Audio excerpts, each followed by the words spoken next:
हाय दोस्तों, मैं आपका अनूप कुमार वाचस्पति। दोस्तों, हमें वो आँखें चाहिए देखने के लिए कि कौन सी ऐसी कंपनी और सेक्टर्स हैं जो आने वाले 10 और 20 सालों के अंदर बहुत बड़ी अपॉर्च्युनिटी और बहुत बड़ा मौका देते हैं, ठीक है? और बहुत बड़ी सर्विस को सॉल्व करते हैं। तो दोस्तों, स्टारलाइट टेक्नोलॉजी उसमें से एक नाम है दोस्तों। ये वेदांता ग्रुप की कंपनी है, ठीक है? और इसने बहुत ज़बरदस्त रिटर्न दिया है, ठीक है? ये ऑप्टिकल फाइबर और डिजिटल सॉल्यूशन के अंदर काम करती है। जो आपके घरों में इंटरनेट आता है, वो आजकल ऑप्टिकल फाइबर से आने लग गया है। पहले ये कभी लैंड वायर से आता था, कभी कॉपर के थ्रू आता था। अब ये ऑप्टिकल फाइबर के थ्रू आ गया, जिसमें सिलिका के थ्रू पतली-पतली ग्लास वायर्स बनाते हैं और जो डिजिटल जो इन्फॉर्मेशन का ट्रांसफर होता है। तो इसमें ये स्टारलाइट टेक्नोलॉजीज़ बहुत बड़ा नाम है दोस्तों। इसने मल्टी बैगर रिटर्न दिए है। अगर आप इसके रिटर्न देखोगे तो ये देखो, 6 महीने में देखो, 1 साल में देखो, 5 साल में देखो, ठीक है? ऑल देखो, ठीक है? मल्टी बैगर रिटर्न दिया है दोस्तों इस कंपनी ने। कंपनी जो है ये मतलब हॉलो कोर फाइबर बनाती है दोस्तों, और 5G इंफ्रास्ट्रक्चर के अंदर इसका बहुत बड़ा नाम है। इसकी ग्लोबल प्रेजेंस की बात करूं तो इसके पास 780 से ज़्यादा पेटेंट्स है। अमेरिका, इटली, चीन और इंडिया समेत ये 10 ऐसी जगह जहां पर ये मैन्युफैक्चर करती है। अभी आप देख रहे हो कि इसके अंदर ना बहुत जबरदस्त तेजी आपको देखने को मिल रही है। तो इसका सबसे बड़ा कारण ये है दोस्तों कि इसको रिसेंट में ना अभी इसको एक ऑर्डर मिला है जो तकरीबन 1.11 बिलियन का है, यानी कि 10,000 करोड़ का है। हाइपर स्केल क्लाउड कंपनी है यूएस की, वहां से इसको ऑर्डर मिला है दोस्तों।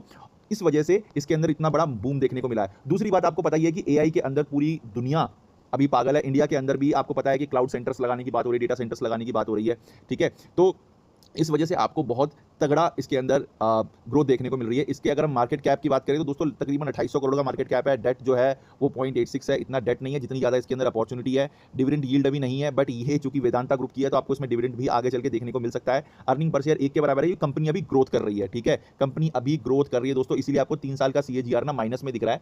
और अभी ये स्टार्टिंग है कंपनी की, ठीक है? ये स्टार्टिंग है कंपनी की, बट आपको ये टर्न अराउंड ना बहुत जल्दी दिखेगा। देखो, ये दोनों टाइम जो है इसका प्रॉफिट माइनस में है, बट घबराने की बात दोस्तों नहीं है, क्योंकि इसके जो सबसे बड़े सप्लायर हैं, आपको पता है एयर फाइबर, जो आपके घर में नेट आता है, ठीक है? आपके घर में जो नेट आता है एयरटेल के थ्रू, तो वो भारतीय एयरटेल, रिलायंस जियो, BSNL, ये इसके कस्टमर है दोस्तों, ठीक है? और अगर मैं इसकी बात करूं मार्केट, अगर मैं मार्केट साइज की बात करूं तो मार्केट साइज जो है वो फाइबर का मार्केट साइज 2025 में 517 मिलियन का था, लगभग 4,300 करोड़ का। 2034 में 1.2 बिलियन का, यानी कि 10,000 करोड़ का होने का अनुमान है, ठीक है? और इसका जो है ये 45% का ये इसने मार्केट साइज ले रखा है। निर्विवादित लीडर है। पहले अगर मैं ग्लोबल दुनिया की बात करूं तो इसका ग्लोबल मार्केट शेयर लगभग 8% का है, क्योंकि चीन जो है बहुत बड़ा सप्लायर है इस मामले में। पहले जो इसमें जो दिग्गज थे इस कंपनी के आने से पहले, स्टारलाइट आने से पहले, लैंड वायर में ज्यादा नेट ट्रांसफर होता था, तो उसके दिग्गज फिनोलेक्स केबल, HFCL, ठीक है? बिरला ग्रुप की जो एक कंपनी है विंध्या टेलीलिंक्स करके है, ठीक है? वो सारे लीडर थे, बट अब जो है ये लीडर है इंडिया के अंदर। अगर मैं ग्लोबल स्तर की बात करूं दोस्तों, यूएसए के अंदर एक कॉर्निंग है कंपनी, और एक यूरोप के अंदर है पर्जमियन करके, ये दोनों लीडर हैं। और अगर मैं इसके प्रॉफिट की भी बात करूं तो इसकी जो रेवेन्यू गया है ना अभी, वो 4,745 करोड़ का गया है, जिसमें इसका एबिटा जो है 13.2% के लगभग है, यानी कि 628 करोड़ के लगभग है। पैट जो है इसका शुद्ध मुनाफा 56 करोड़ के करीब हुआ है। और अगर मैं इसके कॉस्ट ऑफ मिनरल कंज्यूम की बात करूं, लागत की बात करूं तो 2,461 करोड़ की इसकी लागत है, ठीक है? ईसॉप की बात करूं तो 659 करोड़ का है। और अदर मार्केट एक्सपेंसेस की बात करूं, मार्केटिंग से करने की जरूरत है, तो 1,115 करोड़ की इसमें मार्केट, जिसके अंदर एडमिन चार्जेस, इलेक्ट्रिसिटी, ये सारी चीजें भी शामिल है। तो दोस्तों अब आप देख रहे हो कि बहुत ज्यादा उठ गया है, ठीक है? तो ये इसको लेने का ना राइट समय नहीं है, क्योंकि दोस्तों कभी भी ना बड़े बड़े इन्वेस्टर घुसते हैं शेयर के अंदर। जैसे कि डीलिंक में मैंने आपको बताया था, डीलिंक के अंदर क्या था, डीलिंक के अंदर अगर ऑल में देखो तो ये एकदम से उठ गया था, फिर ये गिरा।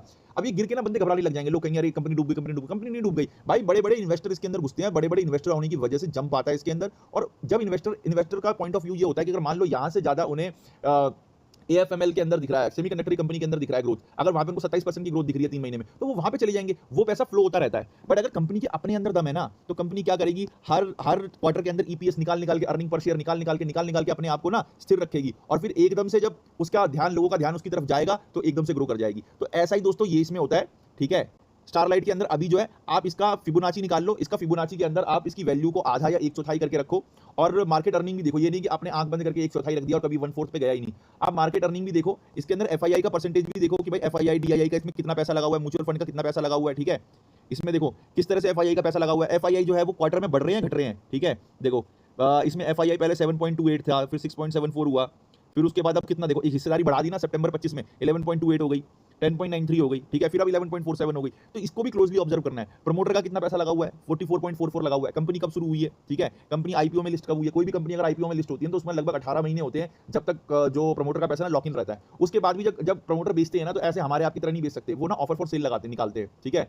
क्या नाम है, OFS निकालते हैं या ब्लॉक डील्स निकालते हैं, उसके थ्रू बेचते हैं, और उसकी ना सूचना पूरे मार्केट में फैलाई जाती है। आपको NSE बता दी कि भाई इतनी कंपनियों का ऑफर फॉर सेल आया है, ठीक है? या इतनी कंपनी आपने शेयर बेच रही है, तो वहां से ना आप उसकी जानकारी निकाल सकते हो, ठीक है? तो ये जब ये ये नीचे गिरेगा और नीचे गिरेगा भी तो उसकी कैलकुलेशन करनी पड़ेगी, उस हिसाब से आप इसमें बाय करें, कभी भी टॉप पे बाय मत करें, ठीक है। अगर आप टॉप पे बाय करेंगे तो दोस्तों ये रिस्क आपका है, और ये दोस्तों सिर्फ एजुकेशनल पर्पस के लिए है, ये कोई वित्तीय सलाह नहीं है, ये हमारा समझ और ज्ञान का दायरा बढ़ाने के लिए है कि भाई हम बहुत सारे एजुकेशन को लेते हैं, व्हाई नॉट फाइनेंशियल लिटरेसी, हम फाइनेंशियल लिटरेसी क्यों नहीं लेते? तो अगर हमें ज्ञान होगा, नॉलेज होगी, समझ होगी तो हम और बेटर डिसीजन ले पाएंगे, ठीक है दोस्तों। बाकी अगर कोई जरूरी बात आपको जाननी है कुछ ऐसा तो कमेंट करें और पूछें। Thank you very much.